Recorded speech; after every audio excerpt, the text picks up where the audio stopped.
पेड़ों पर सफेद रुई जैसी बर्फ जमी हुई थी। सभी पशु पक्षी अपने अपने घरों में थे। आज तक गर्मा गर्म गाजर का सूप पीने का जी चाहता है। अरे बना दोगी क्या? मैं भी तुम्हारी मदद करूंगा इसमें।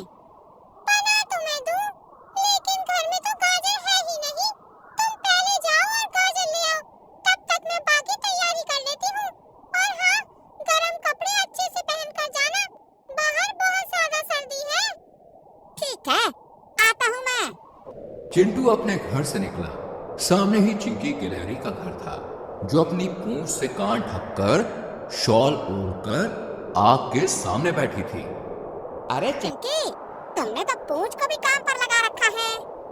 अरे क्या करें चिंटू भैया, 3 दिन हो गए, बर्फ गिरे ही जा रही है। लगता है जैसे हमारा घर तो बर्फ के मलबे में ही दब जाएगा। आप कहीं जा रहे हैं क्या? हाँ, गाजर का सूप पीने का मन हुआ, अब तो सोचा मैं गाजर ले आऊं। चिंटू आगे चल पड़ा।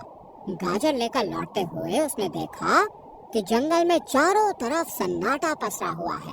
सभी अपने अपने घरों में कैद हैं। अरे रज्जो, मैं लगभग आधा जंगल घूम आया। पूरा जंगल खाली पड़ा है। बर्फ ने तो सबको अपने घरों में कैद कर दिया है। रानू बहन की चाय की टपरी, मीनू मौसी के पराठे का ठेला, सब कुछ खाली पड़ा है। तो क्या सर्दी है ही इतनी चिंटू जी? किसी के बाहर निकलने की हिम्मत होगी भी कैसे? लेकिन सर्दी और बर्फ तो हर बार गिरती है। पर पहले भी तो सब एक दूसरे से मिलते थे, बातें करते थे, हाल चाल पूछते थे, मस्ती करते थे। अब तो ऐसा कुछ नहीं हो रहा। ये फिक्र छोड़ो और ये लो गर्मा गर्म सूप पियो। अरे रानू, दरवाजा खोलो जरा। अरे चिंटू, इतनी सर्दी में यहाँ, जल्दी अंदर आओ। बहुत मुश्किल से कमरा गर्म हुआ है, ठंडी ठंडी हवा चल रही है। अरे जल्दी करो भाई। चिंटू, तुम यहाँ क्या कर रहे हो? सब ठीक तो है? ये लो चाय पियो। ठंड में गरम चाय का मजा ही कुछ और है। यही तो मैं कह रहा हूँ रानू, तुम्हारी चाय की टपरी पूरी तरह से खाली है। लेकिन क्यों? इस मौसम में तो तुम्हें जरूर दुकान खोलनी चाहिए। इतनी सर्दी में तो मुझसे ये नहीं हो पाएगा। मैंने तो फैसला कर लिया है कि सर्दी सर्दी में जब जब बर्फबारी होगी, तब तब मैं दुकान बंद ही रखूंगी और घर में आराम करूंगी। लेकिन इस तरह तो हमारा पूरा जंगल खाली खाली नजर आता है, और खाली समझकर यहाँ शिकारी पक्षी आ गए तो कुछ नहीं, ये देखो, मैंने अपने दरवाजे के लिए कितना मोटा ताला बनवाया है। तुम भी बनवाओ और आराम से अपने घर में रहो। कौन बनाया दरवाजे पर? एक तो इतनी सर्दी है कि पूरा बदन कांप रहा है। अब वहाँ तक उठकर कैसे जाऊँ? ये गलत है भोरी, मेरी तरफ मत देखो। प्लीज कालू जी, खोल दो ना। अच्छा ठीक है। चिंटू, तू यहाँ क्या कर रहा है? चल ना कालू, बर्फ में खेलेंगे। ये देखो, इनको अलग ही भूत चढ़ा है। अरे चिंटू भाई साहब, ये मौसम खेलने का नहीं, घर में दुबक कर सोने का है। तो जाओ रजाई पकड़ो और सो जाओ। कालू जी, दरवाजा बंद करो, ठंडी हवा आ रही है। क्या हुआ, सब ठीक है ना? बहुत मायूस लग रहे हो। मुझे अपना वो हंसता खेलता मस्ती करता जंगल याद आ रहा है, जब हर मौसम में सब हंस बोल कर रहा करते थे। बर्फबारी होने पर तो हम कितना खेलते थे। अरे अब तो कोई बाहर आने को ही तैयार नहीं है। तो ये बात है, चलो हम कुछ करते हैं। पर क्या?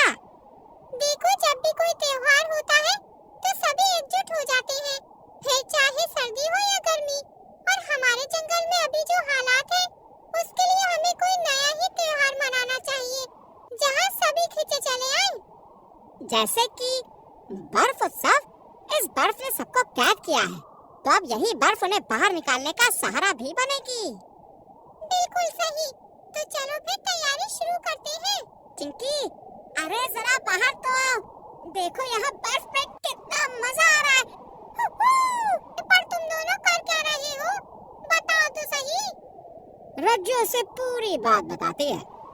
अरे वाह, बर्फ उत्सव, ये तो नया लग रहा है। मजा आएगा। मैं भी तुम्हारी मदद करूंगी और मैं इस उत्सव में गाना गाऊंगी। धीरे से, वरना सब आवाज सुनते ही भाग जाएंगे। सही कहा। ऐसे करोगे तो मैं फिर चली। अरे नहीं नहीं, हम तो मजाक कर रहे हैं, आओ ना। तुम लोग क्या कर रहे हो इतनी सर्दी में? चिंटू बल्लू को सब बता देता है। बात तो सही है, इस बर्फबारी ने तो हमें घर का कैदी बना दिया है। चलो अब मैं भी बर्फ उत्सव के लिए तुम्हारी मदद करूंगा। 1 मिनट रुको। बल्लू फटाफट से गया और रानू को भी ले आया। मुझे तो बहुत खुशी हो रही है, ये हमारे जंगल का पहला बर्फ उत्सव होगा।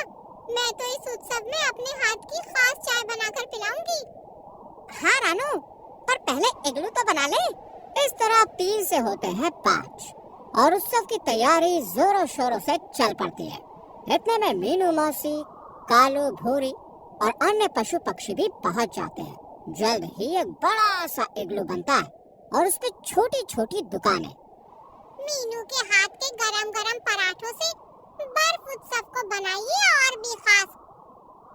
इस तरह चिंटू का बर्फ उत्सव सफल होता है। अब सब घरों में कैद न रहकर ठंड का सामना करते हैं।